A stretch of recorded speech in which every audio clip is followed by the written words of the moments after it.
What's good, everyone, and welcome back to another reaction video. Today, we're going to be reacting to the last half of the fairy godmother backstory part. So, yeah, honestly, last time, going into this, the fairy godmother, it was really a convoluted, uh, um, well, basically she was like how to put it? She was someone that put every detail into perspective from the looks and sounds of it. Like everything she did, it was for one reason or another. And that was immediately impressive. Not gonna lie. But yes.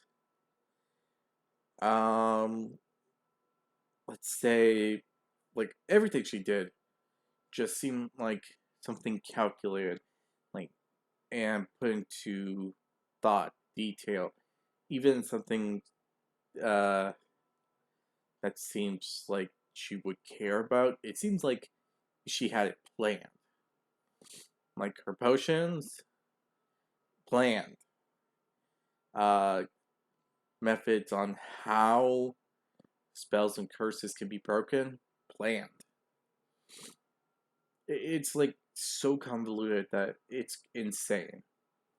And we're gonna see the rest. And I'm kind of curious, yet also a little unnerved by it. I guess that's just a me thing. But anyway, hope you all enjoyed this video. If you did, hit the like button below. Hit the subscribe button to support the channel, support the content provided, and so on and so forth.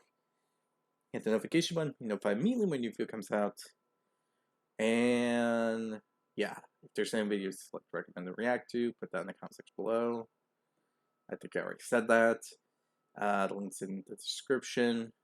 So be sure to go there. And I forgot to say it last time, but be sure to give the Theorizer some love and support for the video that they made. Now with this all said, let's start this video, shall we? Shrek, I'm back again for the Fairy Godmother. If you Oh haven't wow, seen the first that two audio parts is of this three-part really... theory, I'll link them in the top right corner now, because they are crucial to watch before this one, and they're pretty good. So do that, then return here and watch this, because I've made a discovery about Prince Charming's parentage, which came as a shock to me, will come as a shock to you, and blew my damn mind so hard that I started shaking like a tased pufferfish.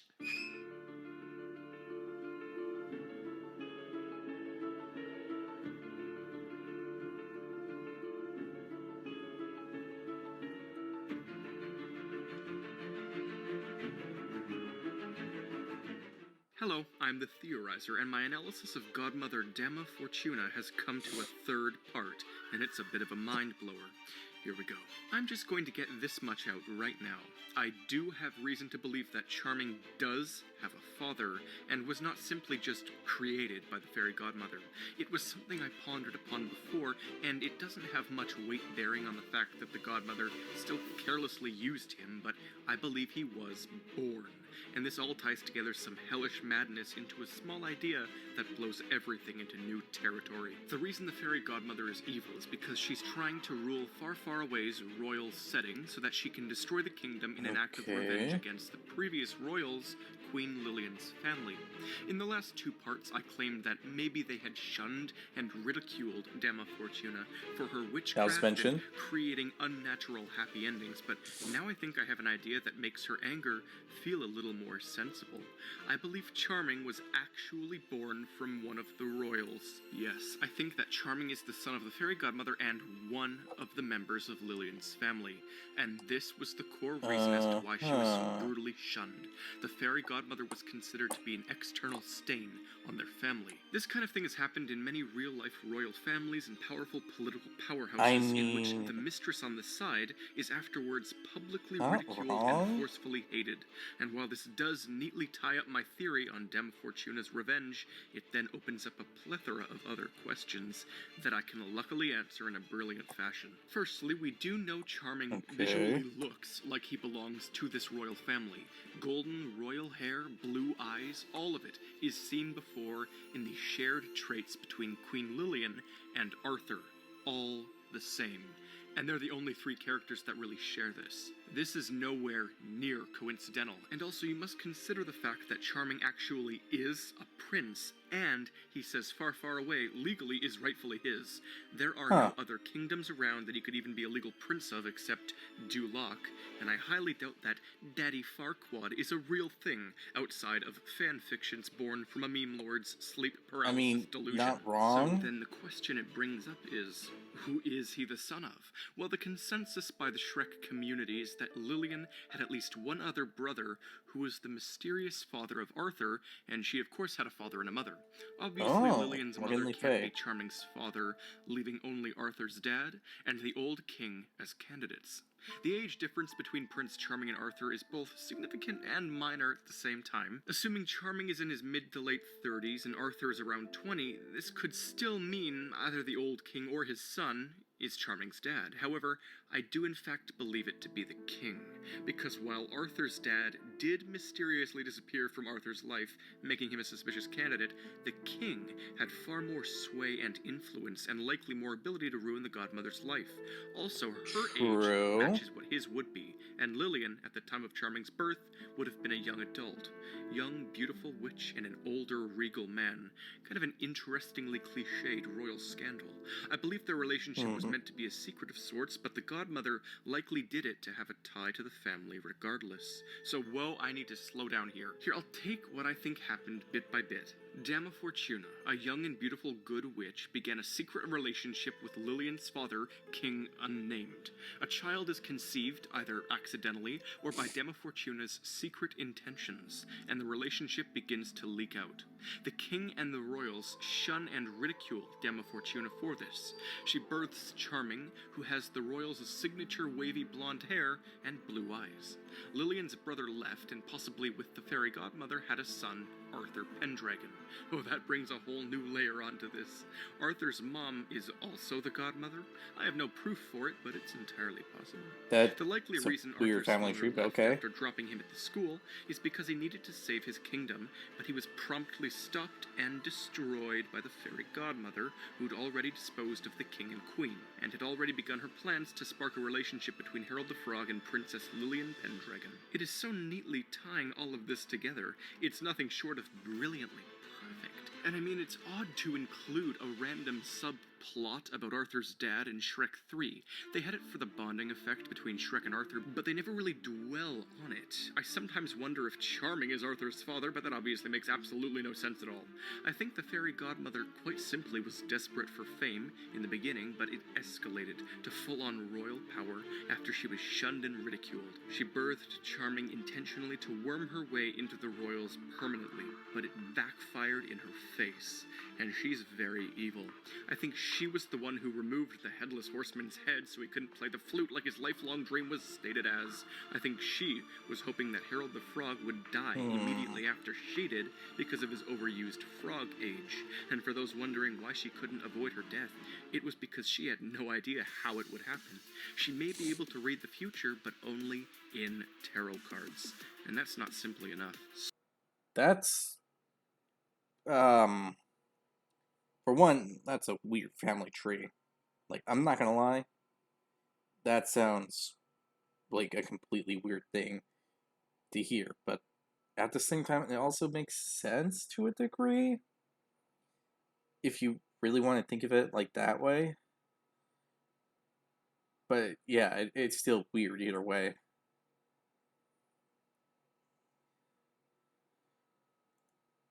So now what do you think of her? Rude, fame-starved serpent turned supervillainous dictator? Check. She's nuts. Her ties to the royal family were No scandalous and shit. sexual. She wormed her way around everyone, likely killed all of Lillian's family discreetly, and Charming is at the core of everything. But his lack of any true knowledge is why, when he was on his own, he flailed around unorganized like a stupid head. Shrek 3, everybody. I hope this was a relatively satisfying semi-conclusion to my trilogy on the fairy godmother. Until next time, I'm the Theorizer. Okay, part 4. Here we go. What the heck is in part 4? It must be something big. At least I hope it is. Because the way they're hyping it up, seems like it. Hello, I'm the Theorizer, and today we'll be discussing the alternate timeline repercussions of Shrek 4, and I'll be tying it to my 3 amazing theories on the fairy godmother. I love explaining paradoxical temporalities, so here we go. So Rumpelstiltskin is a key component of Shrek 4, whose alterations of prior instated timelines results in plot holes, which today I shall explain away as hidden lores. In my past 3 videos on the fairy godmother, I delved into everything and ripped a massive conspiracy out of these films that runs deeper than anything superficially expected.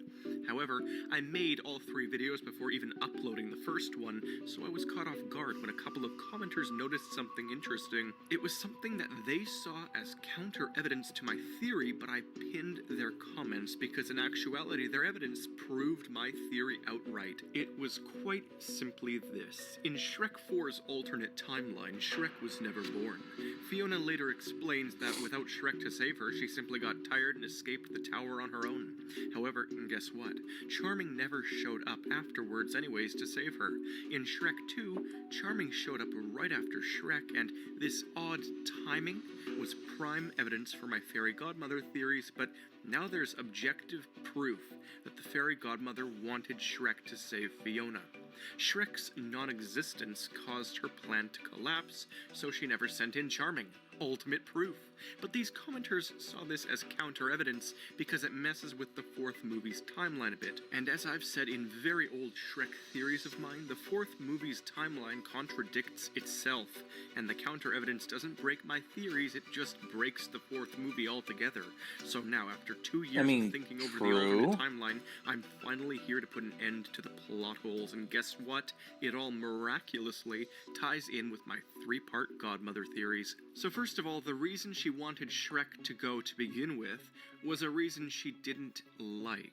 Even with her tarot cards, she could have altered the outcome, but she chose to keep Shrek because he was the quickest route she foresaw, because she needed the king and queen to avoid taking Rumpel's deal. The sheer and utter coincidence of them literally beginning to sign his contract and a dude comes crashing in with the news of Fiona's rescue is staggeringly timely. The godmother needed a quick solution so that the king and queen didn't disappear and fracture her plans, so she begrudgingly picked the future she foresaw that involved Shrek. The timing is utterly perfect, and it also explains her extra hatred of Shrek in the movies. He was a necessary problem she now wanted to eliminate. If you can recall, I discussed how the fairy godmother, also known as Dama Fortuna, was most likely an old-fashioned kind of witch, similar to that of which we see in Shrek 4. All of the green kind of peg. That name sounds familiar. Like I actually heard that name before. Dama Fortuna. It sounds familiar. I know it does.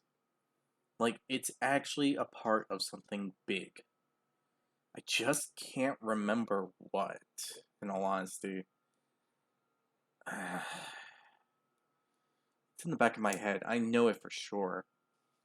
I just can't remember what. Ones. So what if I told you that there's a good chance we are shown the fairy godmother's backstory in Shrek 4? I believe she used to live in this trailer park before her self-upgrade. She was always a lot like Rumpelstiltskin, a fortune teller who'd grant the wishes of people she preyed on. I almost feel like Rumpel was the one who took up the torch of scheming blackmail after the fairy godmother left the trailer park. Them knowing each other would explain a lot, such as how the fairy godmother knew about Rumpel's deal with the king and queen, which she put an end to via Shrek saving Fiona. So, what about these massive plot holes and timeline repercussions I keep going on about? Well, to deal with all of that, we first must establish what exactly Lillian and Harold's contract did to them. It vaporized them, and it clearly did something that the godmother was horrified of. The contract makes use of the word disappear, and as Rumpel said, it was a play on words. In order for all of the king and queen's problems to disappear, I believe it simply made them disappear, so their problems would go with them. They faded like Shrek, meaning there might have been a temporal change going on, and simply making them vanish cannot give him legal rights to the kingdom. No, he planned this for ages, hence his insane revenge on Shrek. The past probably was changed by this contract they signed, and remember, they're his contract, so he can remember all of the timelines that are created. In fact, I think he was shunned by the previous royals as well. You know, Lillian's family. And God knows how old he really is. He's like a fundamentally mutated witch, sort of like Dama Fortuna. Maybe the fairy godmother got her ideas of making people's lives miserable from him. He's a more intellectual salesman, and we actually see him convince people that their lives suck. He ruins lives too. Do you think it was any coincidence that Shrek's days felt repetitive at the beginning of Shrek 4? I bet Rumpel had some hand in all of it. Anyways, why do the timelines mess with the movie? What are these plot holes? Well, I'm sorry if what I'm about to discuss gets confusing, because I'm about to explain around the counter-argument brought upon by my commenters. I'm about to explain the reason they think their evidence works against my theory rather than with it, and why that doesn't exactly work. Okay, here we go. Their argument was a question asking why Dama Fortuna didn't send in Charming anyways to save Fiona. The answer is because Shrek never existed due to Rumpel, and Dama Fortuna, a tarot reader, noticed this timeline fracture. In the parallel universe, she ceased all areas of her original plan and began to rework it and have Charming save Fiona differently, but then Harold and Lillian vanished due to their contractual disappearing deal with Rumpelstiltskin. As I stated, their crowns may have fallen onto the ground, but it's likely that Rumpel was subsequently transported to this parallel universe the minute that happened, though we didn't see it. But guess what? Because the fairy godmother didn't try to stop Rumpel, and we've established that there's a chance they knew each other, this means there's also a possibility that Rumpelstiltskin had deals he made with the fairy godmother, and Shrek signing the contract in the fourth movie not only resulted in an alteration upon the histories of Harold and Lillian, but it also messed with the past of Dama Fortuna. This leads me to then question how they know each other, which is what I will get into now. I first of all believe that, to some extent, the Shrek book character known as Dama Fortuna wasn't simply translated into the fairy godmother character, but part of Fortuna was also translated into Rumpelstiltskin, or rather the creepy witch side of Fortuna. Logically, this would tie the godmother and Rumpel's backstories together on a fundamental level. I think one of them got their powers from the other. Now, I would say that Rumpel wished for a bunch of contracts and magic ink, but based off of that? Okay. No, it weirdly makes sense, but I think it only makes sense because of the background of it. Because of the fact that Rumpel can't really, rule without having something to allow him to do so. So, yeah. Basically, the whole thing involving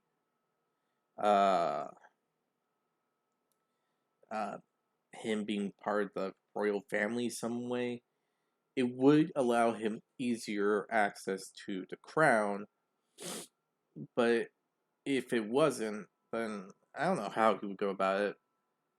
Seems pretty weird. Unless the contract also counts as, oh, okay, you gave your kingdom to me, it's mine now, go ahead and disappear. Of the fairy godmother's backstory established, it only makes sense that she would turn to him in her time of need, wanting revenge on the previous royals that wronged her.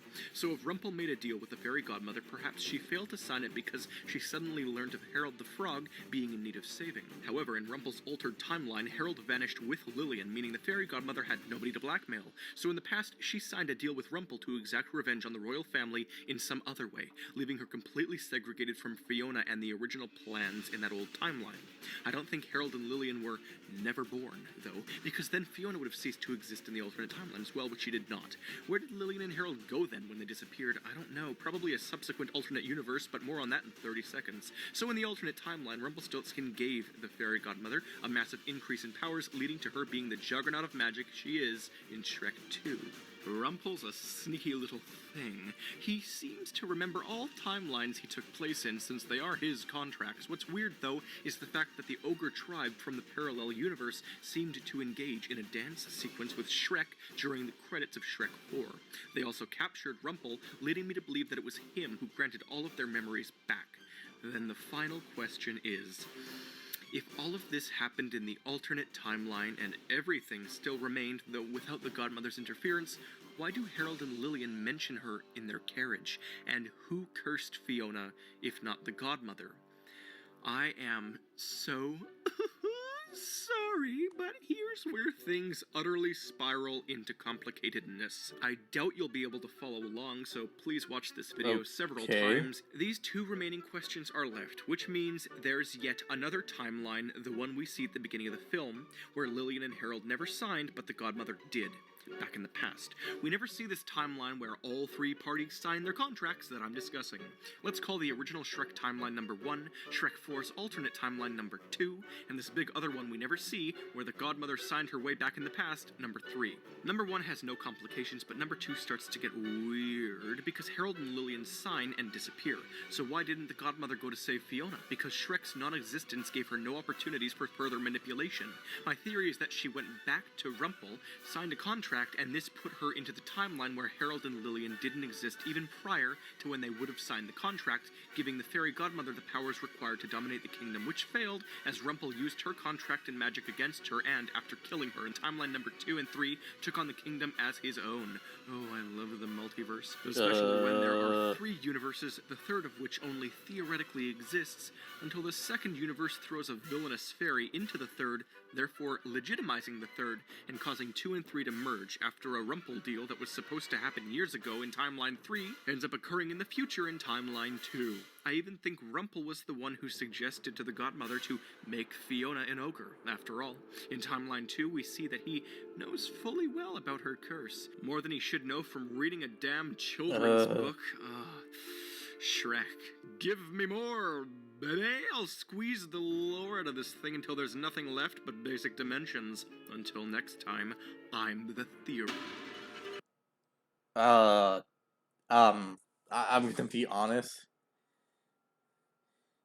This is why I don't like time travel and multiversal complexity. In all honesty, the best thing to do in a situation like that is just nod your head and agree with it. Because that's really all you can do. The matter is so complicated that it's like impossible to say otherwise. You can't say no, you can't say yes, and there's a lot of details. But basically what I'm understanding, there's like another alternate timeline where the fairy godmother signed the contract, or she did sign a contract, went to an alternate, and it became another alternate timeline, which then merged with the second timeline, probably due to something within the contract, and due to all this, after a lot of I do not know what else, like there's some vague stuff like how are the ogres there at the end of Shrek 4? Like, did they hear it, or was there like another contract which prevented ogres from being around, and except for Shrek, and because he was defeated, uh, it led to the fact that the ogres were free, they were back and around, and yeah, that was complicated. And I'm gonna admit, I'm a bit lost. Anyway, hope you all enjoyed this video, I guess. I'm literally lost when it comes to this kind of stuff. But I hope you'll enjoy, and I'll see you all next time. Bye. Jeez, that that went a lot over my head. I'm not gonna lie. Tell me what you think in the comment section below, because I think I got it right. Well, I think I got the understanding right. But I yeah. But yeah. Um I'm questioning one thing. What does this have to do with more? I mean, isn't this thing supposed to be connected to more, or are we going to the details of everything else? And then in phase three part, we're gonna get into how Mort is in connection with all this stuff. It's been a while, so uh, yeah. Hmm. Anyway, hope you all enjoy, and yeah, I'll see you all next time. The last bit just threw me off, in all honesty. So hope you all enjoy, and I'll see you all next time. Bye.